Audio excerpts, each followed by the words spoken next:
ஆண்டவருக்குள் பிரியமான சகோதர சகோதரிகளே, உங்கள் ஒவ்வொருவரையும் இந்த சிறப்பான நாளில் சந்திப்பதில் மகிழ்ச்சி அடைகிறோம்.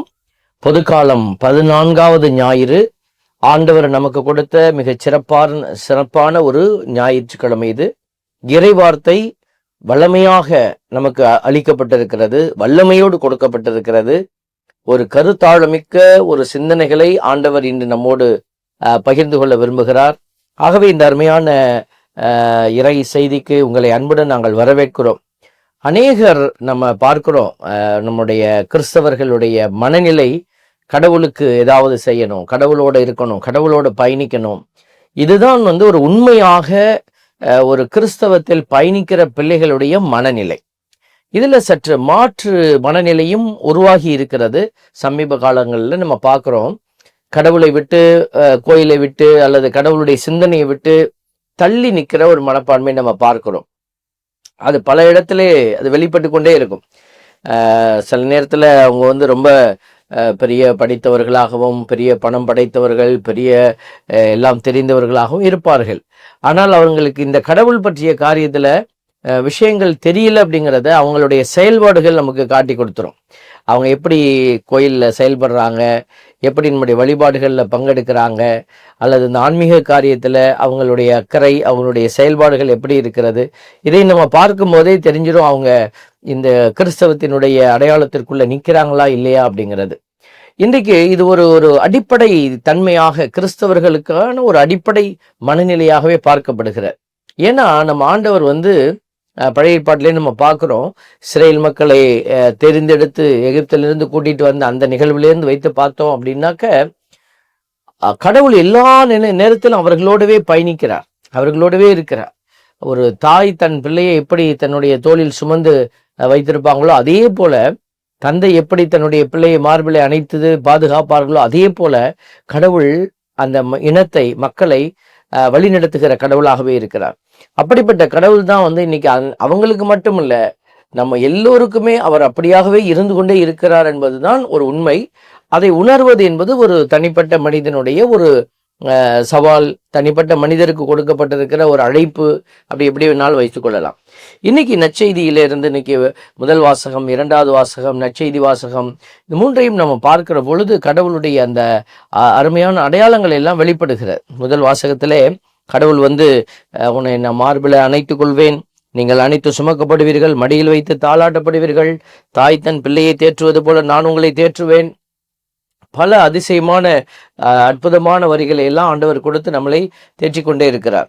இந்த கடவுள் ஏன் இதை செய்கிறார்? கடவுள் ஏன் இப்படி செய்யணும்?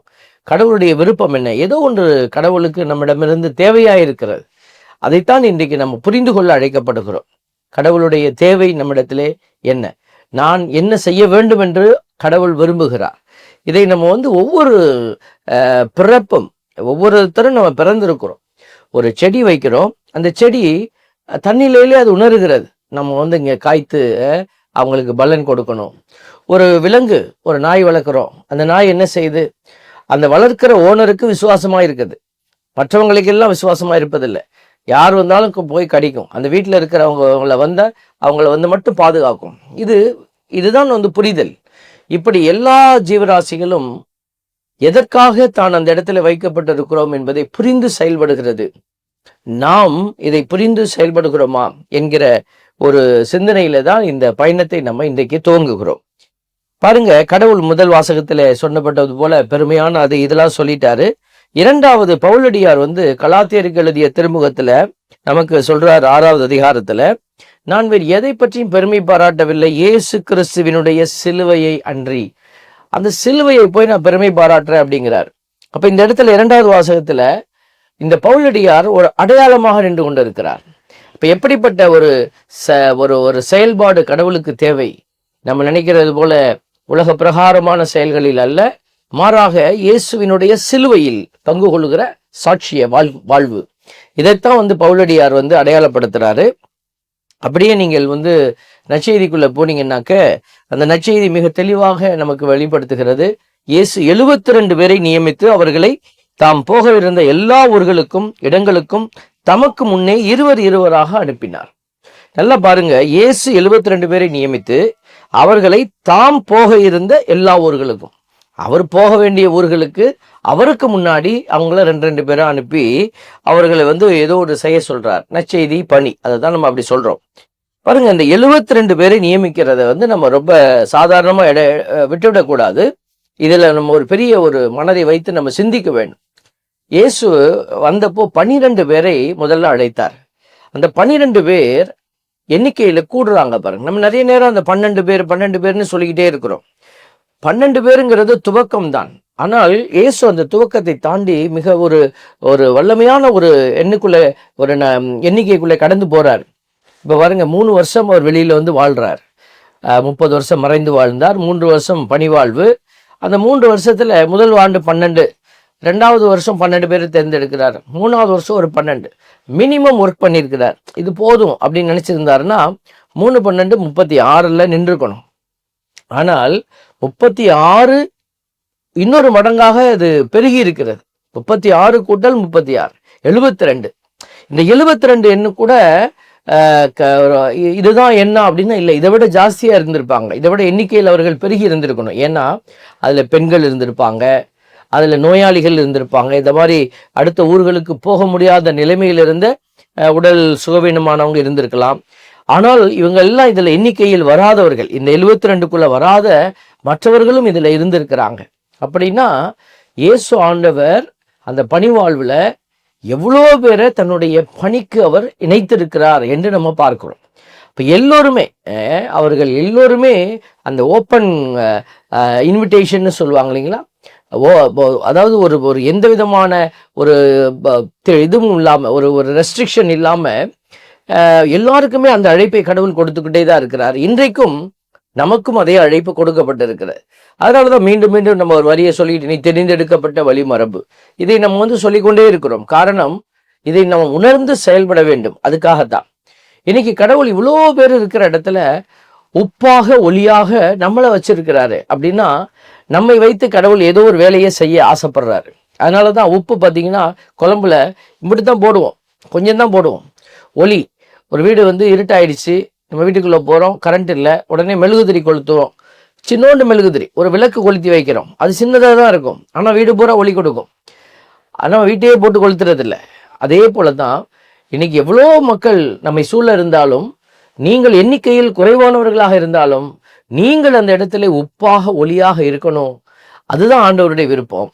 நாம தான் இந்த ஆண்டவருக்குரிய நற்செய்தி பணியை எடுத்து செல்ல பெயர் சொல்லி அழைக்கப்பட்டிருக்கிற பெருமைக்குரிய பிள்ளைகள். இதை நம்ம உணர்ந்து பயணிக்க வேண்டும். பாருங்க, அந்த 72 பேர்ல கடந்து கொண்டிருந்த ஒரு திருச்சபை இன்னைக்கு எத்தனை வருஷங்களை கடந்து வந்துடுச்சு. இயேசு ஆண்டவருடைய காலத்திலிருந்து கணக்கிட்டோம் அப்படின்னா 2025வது ஆண்டுல நம்ம இருக்கிறோம். அப்ப இத்தனை ஆண்டுகள், 2000 ஆண்டுகளை கடந்து போய்கிட்டு இருக்கிற நாம இன்னைக்கு இந்த உண்மையை உணர்ந்து கொண்டிருக்கிறோமா? இந்த மறைபரப்பு பணி என்பது நமக்கு கொடுக்கப்பட்டிருக்கிற மிகப்பெரிய ஒரு சவால், மிகப்பெரிய ஒரு ஆயுதம், மிகப்பெரிய அது ஒரு அழைப்பு என்பதை நம்ம உணர்ந்து கொள்ள வேண்டும். இந்த காரியத்தை தான் இன்றைக்கு நம்ம ஆழமா சிந்திக்க அழைக்கப்படுகிறோம். இன்னைக்கு இந்த மிஷன் ஆஸ்பெக்ட்னு சொல்லுவாங்க, மறைபரப்பு பணி, நற்செய்தி அறிவிப்பு பணி பற்றிய புரிதல் நம்ம மக்கள் மத்தியில ரொம்ப குறைவா இருக்கிறது. இன்னைக்கு இதை தான் நம்ம பாருங்க, முதல் அந்த நற்செய்தியில வரக்கூடிய வார்த்தைகளை பாருங்க. அறுவடை மிகுதி, வேலையாட்களோ குறைவு, ஆகையால் தமது அறுவடைக்கு தேவையான வேலையாள்களை அனுப்பும்படி அறுவடையின் உரிமையாளரிடம் மன்றாடுங்கள் அப்படின்னு எழுதப்பட்டிருக்கிற. இன்னைக்கு எல்லாருமே நம்ம ஜெபிக்கிறோம். இந்த வசனத்தை எங்க பயன்படுத்துவோம்னா, இந்த அழைத்தல் ஞாயிறு, தேவ அழைத்தல் ஞாயிறு, இறை அழைத்தல் ஞாயிறுன்னு ஒரு ஞாயிறு கொண்டாடுவாங்க. அதுல பாத்தீங்கன்னாக்க இதெல்லாம் வரும், இந்த வசனம்லாம் வரும். அறுவடையோ மிகுதி, வேலையாட்களோ குறைவு, ஆகவே அறுவடையின் ஆண்டவரே, நீங்கள் எங்களுக்கு பணி செய்ய குருக்களையும் கன்னியர்களையும் அறுவடைக்கு தேவையானவர்களை அதிகமாய் அழைத்து எங்களுக்கு கொடுங்க அப்படின்னு சொல்லி ஜெபிப்போம். ஆனா பாருங்க, நம்ம நினைச்சிட்டு இருக்கிறோம் நம்ம வீட்டுல இருக்கிற பிள்ளை யாரும் போயிடக்கூடாது, நம்ம வீட்டுல இருக்கிற பிள்ளை மேல படிக்கணும், காசு நிறைய சம்பாதிக்கணும், அது வாழ்க்கை நல்லா அமைஞ்சிருக்கணும், யாராவது ஒருத்தர் போகணும், மற்றவங்க தான் போகணும் அப்படின்னு தான் நம்ம நினைக்கிறோம். அதனாலதான் இன்னைக்கு இந்த அழைப்பு என்பது அறுவடையோ மிகுதி, வேலையாட்களோ குறைவு என்பது வெறும் குருக்களுக்கும் கன்னியர்களுக்குமான அழைத்தலை குறிக்கிற வார்த்தை அல்ல. இன்னைக்கு இந்த சமூகம் பரவி கிடக்கிறது எல்லா சூழல்களிலும். அரசியல் எடுத்துக்கொள்ளுங்க, ஆன்மீகத்தை எடுத்துக்கொள்ளுங்க, அல்லது அறிவியல் உலகத்தை எடுத்துக்கொள்ளுங்க, இப்படி பொது உலகத்தை எடுத்துக்கொள்ளுங்க, சமூக சேவையை எடுத்துக்கொள்ளுங்க, இன்னைக்கு மருத்துவ பணியை எடுத்துக்கொள்ளுங்க. இன்னைக்கு இப்படி பிரிச்சிங்கனாக்க, இந்த ஃப்ராக்மெண்ட்டாக எடுத்தோம்னாக்க இந்த சமூகத்தை நிறைய வழிகளில் இதை வந்து நம்ம பிரிக்க முடியும். எல்லா தளங்களிலும் கடவுளுடைய பிள்ளைகள் பணியாற்ற செயல்பட அழைக்கப்படுகிறார்கள். அதனால தான் கடவுள் உங்களை கொண்டு போய் ஒரு பேங்கில் வர வச்சிருக்கிறாருன்னா, நீங்கள் அங்கே நினைக்கணும், ஐ ஆம் த ரெப்ரஸன்டேட்டிவ் ஆஃப் மை காட். கடவுளுடைய ஒரு திட்டத்தை வெளிப்படுத்துகிற மகன். மற்றவங்களை போல அந்த இடத்துல நீங்கள் வாழக்கூடாது. நீங்கள் ஒரு பொது நிறுவனத்தில் பொதுத்துறையில் வேலை செய்வீங்க, ஒரு ரேஷன் கடையில் வேலை செய்கிறீங்கன்னு வச்சுக்கொள்வோமே. அப்போ எல்லாரும் திருடுறாங்க, எல்லாரும் எடுத்துகிட்டு போகிறாங்க அப்படின்னா இல்லை, நீங்கள் அங்கே நீதியோடு நிற்பது. இப்படி பல்வேறு இடத்துல நீங்கள் நிற்கிற இடத்துல எல்லாம் ஒரு பாடசாலையில் ஒரு ஆசிரியராக பணி செய்கிறீங்க, முன்னாடி இருக்கிற 10 நல்ல படிக்கிற பிள்ளைகளை வச்சுக்கிட்டு நீங்கள் வந்து நல்ல மார்க் காட்டிட்டு என் கிளாஸில் ஒரு 2 செண்டம் வாங்கிருச்சு அப்படின்னு சொன்னீங்கன்னா, no, the logic is not right. Centum வாங்குறது சந்தோஷம், ஆனால் அந்த கடை பெஞ்சில் உட்கார்ந்துக்க அந்த கடைசி நிலையில் இருக்கிற அந்த மாணவன், அந்த மாணவியை நீங்கள் தொடுகிறீர்களா? இதுதான் இயேசுவினுடைய அழைப்பு. அப்போ நற்செய்தி பணி என்பது எல்லா தளங்களிலும் நாம் செய்ய வேண்டிய ஒரு அடிப்படை செயலாக இருக்கிறது என்பதை புரிந்து கொள்ளணும். இன்னைக்கு அநேகர் வந்து அரசியலை பற்றி நம்ம பேசிக்கிட்டே இருக்கிறோம். அரசியல் இல்லாமல் நம்ம உலகம் இல்லை, நம்மளுடைய நாடு இல்லை. அரசியல் என்பது நம்முடைய ரத்தத்தில் அப்படியே ஊறி போய் மண்டையெல்லாம் அது வந்து தீனி கொடுத்துக்கிட்டே இருக்குது. ஒவ்வொரு நாளும் நியூஸ் எடுத்தோம்னாக்க இந்த அரசியல் தான் இன்னைக்கு எல்லாமே ஓடிக்கொண்டிருக்கிறது. ஆனால் இந்த அரசியலில் ஒரு பாண்டித்தியம் பெற்ற அல்லது அரசியலில் ஆர்வமுள்ள இளைஞர்கள் கூட யாரும் இதில் வருவதில்லை. அப்படியே ஆர்வம் இருந்தால் கூட பெற்றோர்கள் அதை முடக்குகிறார்கள். காரணம் என்னன்னா, அதில் வேண்டாம், அது ஒரு அசிங்கமான ஒரு வேலை, அதில் போனீங்கன்னா நிறைய பிரச்சனை இருக்கும். பாருங்க, எல்லா இடத்திலும் அறுவடை நடந்தாக வேண்டும் என்பதுதான் ஆண்டவருடைய விருப்பம். அதனாலதான் நீங்க ஒருவேளை உங்களுடைய பிள்ளைகள் அப்படிப்பட்ட நிலையில் ஆர்வத்தோடு இருந்தார்கள் என்று சொன்னால், அங்கேயும் நாம் ஆட்களை அனுப்பி அவர்களை அந்த இடத்துல கடவுளுக்கு உகந்த சாட்சிகளாக நாம நிறுத்த வேண்டும். இதுதான் இந்த மறைபரப்பு பணியினுடைய மிக சிறந்த அடையாளமாக பார்க்கப்படுகிறது. இந்த மறைபரப்பு பணி வந்து இன்னைக்கு நிறைய சவால்களை சந்தித்து கொண்டு இருக்கிற ஒரு சில சவால்களை நம்ம பார்க்கிறோம். நம்பிக்கையின் குறைபாடு. இன்னைக்கு வாழக்கூடிய இந்த நவீன உலகத்துல இறை நம்பிக்கையை மக்கள் இழந்து வருகிறார்கள். இன்னைக்கு நம்மளுடைய எல்லா வாழ்வினுடைய எல்லா தளங்களும் திறந்து விடப்பட்டிருக்கிறது. அறிவியல், அந்த நாத்திகம் பேசக்கூடியவங்க, மதச்சார்பின்மை, இப்படி பல்வேறு விதமான காரியங்கள் வந்து நமக்கு ஒரு மனமாற்றத்தை கொடுத்துட்டே இருக்குது. கடவுள் இல்லை, கடவுளை பற்றி நம்ம யோசிக்க வேண்டிய அவசியம் இல்லை, நம்ம நேர்மையாக வாழ்ந்துட்டு போயிட்டே இருப்போம், இப்படியெல்லாம் ஒரு சித்தாந்தங்கள் நம்முடைய இதயத்திலே வைக்கப்படுகிறது. ஆகவே என்ன ஆகுதுன்னா, ஒரு நம்பிக்கையில் ஒரு குறைபாடு. நான் நம்புகிற தெய்வம் உயிரோடு தான் இருக்கிறாரா, அவர் வந்து என்ன பண்ணிட்டாரு, நான் தானே உடைக்கிறேன் என்று நினைக்கக்கூடிய அளவுக்கு அந்த கடவுள் நம்பிக்கையிலே ஒரு மிகப்பெரிய ஒரு ஒரு அடி விழுந்திருக்கிறது என்று சொல்லலாம், அந்த நம்பிக்கை வாழ்க்கையில. அதனால அடுத்ததாக நம்ம பார்க்கிற பொழுது நவீன ஊடகங்களினுடைய தாக்கம். இன்னைக்கு நிறைய நவீன ஊடகங்கள் வந்து நம்ம கரங்களில் இருக்கிறது, செல்போனாக இருக்கிறது, டிவியாக இருக்கிறது, ஆன்லைன் விஷயங்களாக இருக்கிறது. இது எல்லாமே என்னத்தை கொடுக்கிறது அப்படின்னா, நிறைய செய்திகளை கொண்டு வந்து நம்முடைய இதயத்தில் மண்டைக்குள்ள குவித்து கொண்டே இருக்கிறது. அப்போ எதெல்லாம் அவர் சொல்கிறார்களோ அதெல்லாம் உண்மை என்று நினைக்கக்கூடிய அளவுக்கு அது சரி செய்யப்படுகிறது, அது சரி என்று நியாயப்படுத்தப்படுகிறது. அப்போ தவறானவைகள் கூட அந்த இடத்துல சரி என்ற ஒரு அடையாளத்தை பெற்றிருக்கிறதுனால நம்மால எது சரி எது தவறு என்று பார்க்க முடியாத அளவுக்கு தவறையும் நியாயப்படுத்தக்கூடிய மக்களாக நம்ம மாறி போய் கொண்டிருக்கிறோம். ஸோ இப்படிப்பட்ட சூழல்களில் தான் இந்த கடவுளுடைய திட்டத்தை உணரக்கூடிய, அந்த திட்டத்தின்படி செயல்படக்கூடிய மக்களினம் குறைந்து கொண்டு இருக்கிறது. அதனாலதான் இது வந்து இன்னைக்கு எல்லாமே சரி என்று சொல்லக்கூடிய அளவுக்கு தான் நம்மளுடைய நம்பிக்கை வாழ்க்கை இந்த நவீன ஊடகங்களினுடைய தாக்கத்தினாலே அது மாறி போயிருக்கிறது. எதையெல்லாம் செய்யக்கூடாதோ அது கலாச்சார சீரழிவுக்கான காரணமாக இருக்கலாம், அல்லது நம்மளுடைய மதத்தை சார்ந்த நம்பிக்கையினுடைய சீரழிவுக்கான காரணங்களாக இருக்கலாம். இப்படி எல்லா விதத்திலுமே இந்த காரியங்கள் சீரழிவை கொடுத்து கொண்டிருக்கிறார். அன்புக்குரிய பிள்ளைகளே, அடுத்ததாக நம்ம பார்க்கிறோம் இந்த அடிப்படை தேவைகள் மற்றும் இந்த சமூக சேவையினுடைய அழைப்பை நம்ம பார்க்கிறோம். ஒரு மனுஷனுக்கு வாழ்வு என்பது ஒரு அடிப்படை தேவைகளை உள்ளடக்கியது. மதம் என்பது தனிப்பட்ட விதத்துல வந்து நிற்க முடியாது. மதம் என்பது ஒரு தனிப்பட்ட மனிதனுடைய வாழ்க்கையோடு இணைந்திருந்தால் மட்டுமே, அந்த தனிப்பட்ட ஒரு மனுஷனுக்குரிய அந்த வாழ்க்கையினுடைய தேவைகளை சந்திக்க உதவி செய்தால் மட்டுமே அந்த மதத்தினுடைய நிலையும் சரியாய் உணரப்பட முடியும். இன்னைக்கு ஒருத்தர் பசியோடு வரார், அந்த பசியோடு வரவருக்கு நம்ம என்ன செய்யணும்? உணவு கொடுக்கணும். முதல்ல அவர் பசியோடு வந்திருக்கிறான்னு என்னால் உணர முடியுதுன்னா உடனே அவருக்கு என்னால் முடிந்த உதவியை செய்து மனித நேயத்தை வெளிப்படுத்துவது, மதத்தை வெளிப்படுத்துவது அல்ல.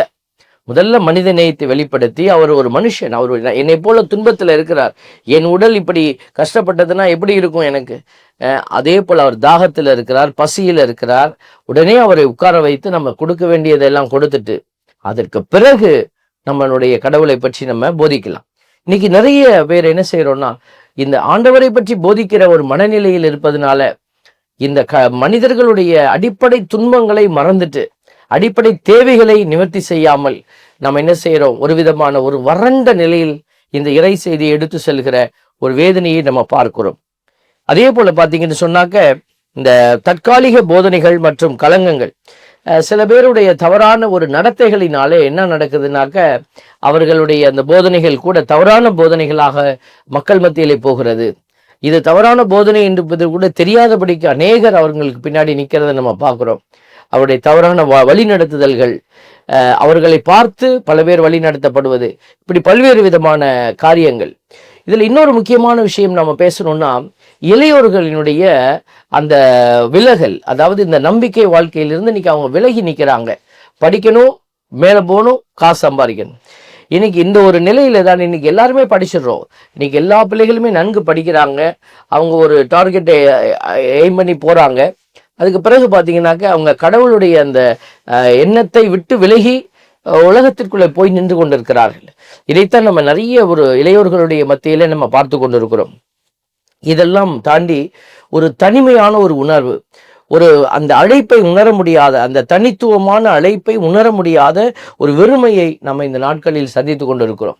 இந்த மறைபரப்பு செய்ய வேண்டும் என்று நினைக்கிற பிள்ளைகளுக்கு ஏற்படுகிற சவால்களை எல்லாம் இப்பொழுது நான் உங்களோடு பேசி கொண்டிருக்கிறேன். அவங்களுடைய தனிமை, இந்த ஓட்டத்தில் ஓடிக்கொண்டிருக்கிற பொழுது அவங்களுக்கு யாருமே இல்லாத ஒரு நிலை, வாழ்க்கை சூழல்களில் அவர்கள் எதிர்கொள்கிற சில சவால்கள், இப்படி பல்வேறு நிலைகள், அவங்களுடைய மன அழுத்தங்கள், மன குமுறல்களை பகிரக்கூட முடியாத நிலை, இப்படி பல்வேறு நிலைகளில் தான் இந்த மறைபரப்பு பணியானது இப்பொழுது ஒரு தொய்வடைந்த ஒரு நிலைக்குள்ளே தள்ளப்பட்டு கிடக்கிறது. இந்த இடத்துல தான் தீயவன் என்ன செய்கிறான்னா, தவறான மனிதர்களையும் இந்த இடத்துல கொண்டுட்டு வந்து நிப்பாட்டி, அவர்கள் சொல்லக்கூடிய சித்தாந்தங்கள் எல்லாம் சரி என்று மனிதர்கள் ஏற்றுக்கொண்டு அவர்களுக்கு பின்னாடி ஆயிரக்கணக்கிலே செல்லக்கூடிய ஒரு வேதனையை நம்ம பார்க்கிறோம். அடையாளங்களை தேடுகிற மக்கள் பெருகி கொண்டிருக்கிறார்கள்.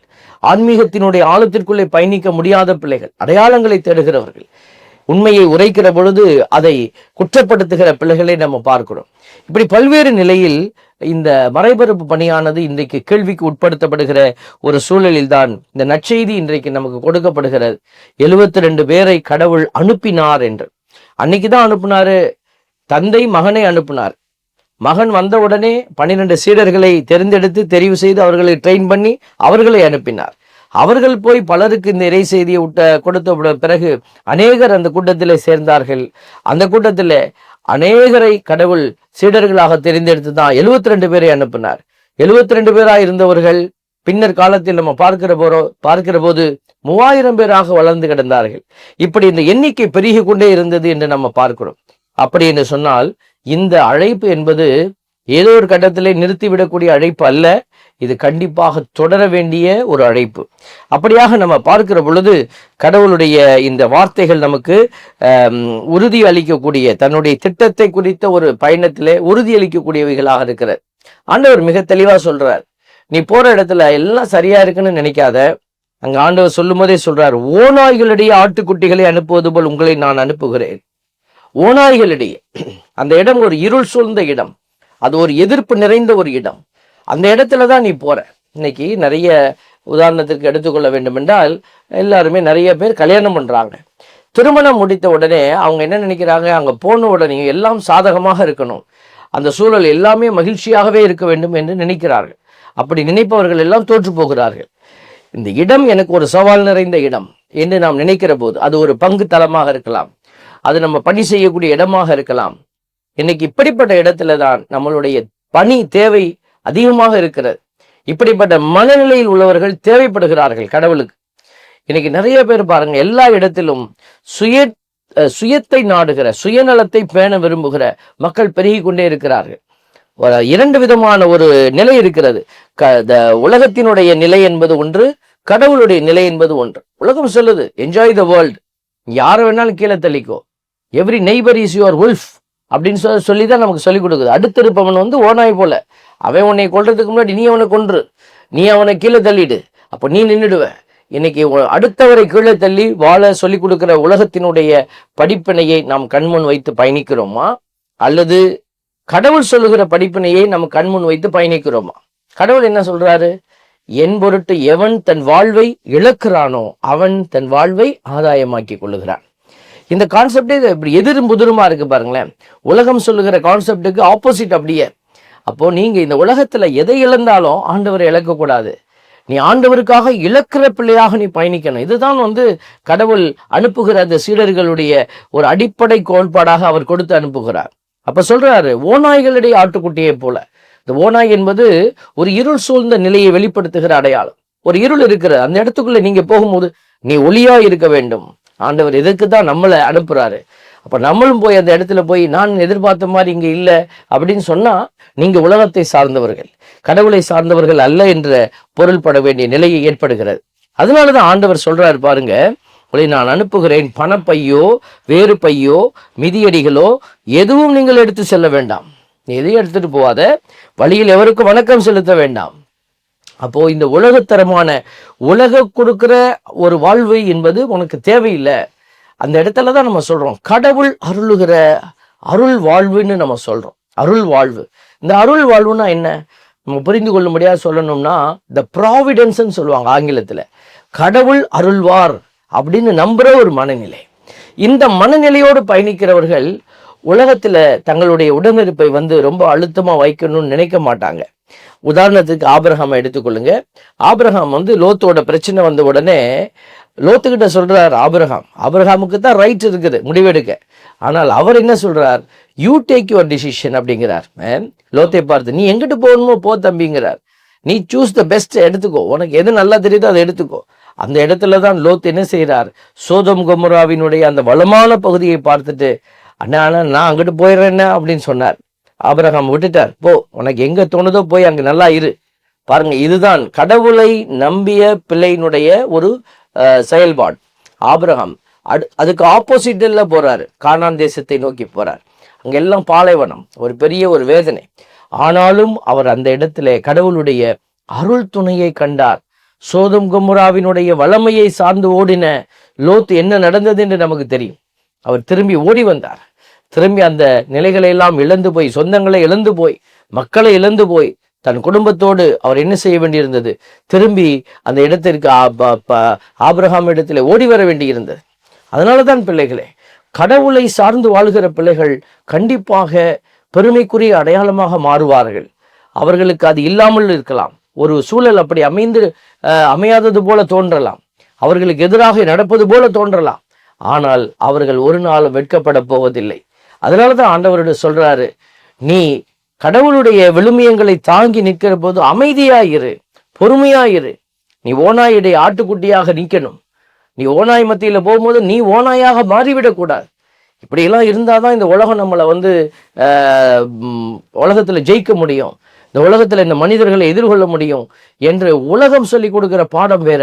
நீயும் போய் டைரண்டா மாறணும்.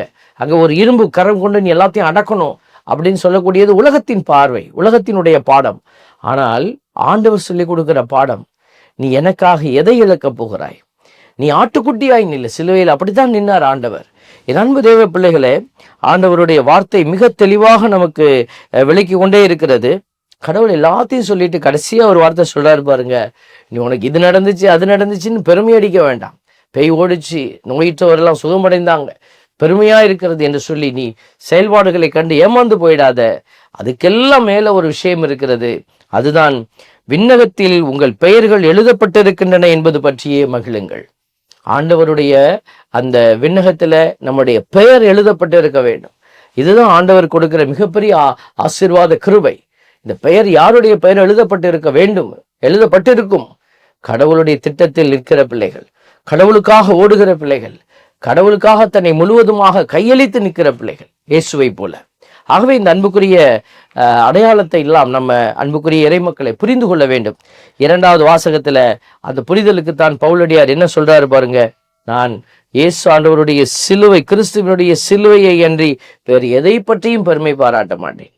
அப்பனா அவர் சிலுவையை விரும்பி ஏற்றுக்கொண்டார். ஏதோ தெரியாம வந்துருச்சு என் தலையில இப்படிப்பட்ட கஷ்டங்கள், அதனால நான் என்ன செய்றேன், அதை ஏத்துக்கிறேன் இல்ல, அதை விரும்பி ஏற்றுக்கொள்ளுகிற மனநிலை.